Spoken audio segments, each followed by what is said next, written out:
آج اس video clip کی وساطت سے دو بڑے ہی اہم سوال جن کا جواب آپ دوستوں کے ساتھ شیئر کیا جائے گا۔ پہلا سوال یہ ہے کہ کیا مرد بریسلٹ یا کڑا وغیرہ پہن سکتا ہے یا نہیں، اور دوسرا سوال نماز کے متعلق ہے کہ کیا کسی کے اگر ناخن بڑے ہوئے ہوں تو ان بڑے ہوئے ناخنوں کے ساتھ اگر وہ نماز پڑھتا ہے تو کیا اس کی نماز ہو جائے گی یا نماز نہیں ہوگی۔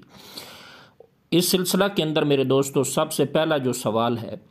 کہ کیا مرد حضرات کڑا پہن سکتے ہیں یا نہیں پہن سکتے، بریسلٹ وغیرہ پہن سکتے ہیں یا نہیں۔ تو اس سلسلہ میں یہ بات آپ یاد رکھ لیں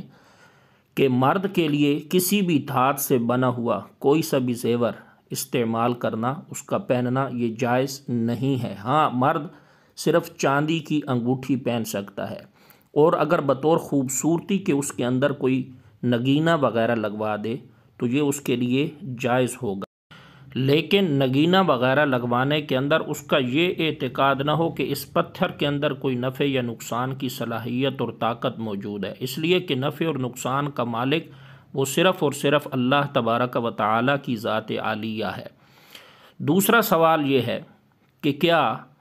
کسی کے ناخن اگر بڑے ہوئے ہوں تو ان بڑے ہوئے ناخنوں کے ساتھ انسان نماز ادا کر سکتا ہے یا نہیں ادا کر سکتا۔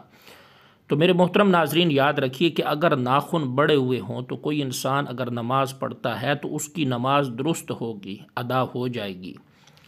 اس سلسلہ میں ایک وضاحت ہے تھوڑی سی، اسے آپ نے یاد رکھنا کہ اگر ناخنوں کے اندر کوئی ایسی چیز جمی ہوئی ہے کہ جس کی وجہ سے پانی جلد تک نہیں پہنچ پاتا، تو ایسی صورت میں انسان نے اگر وضو کیا تو انسان کا وضو ہی نہیں ہوگا۔ جب وضو نہیں ہوگا تو انسان کی نماز ہی نہیں ہوگی۔ اور مسنون عمل بھی یہی ہے کہ انسان ہفتے کے اندر ایک بار اپنے ناخن جو ہے وہ کاٹ لے، اور اگر ناخن بڑھ جائیں تو انہیں صفائی ستھرائی کا انسان خیال رکھے۔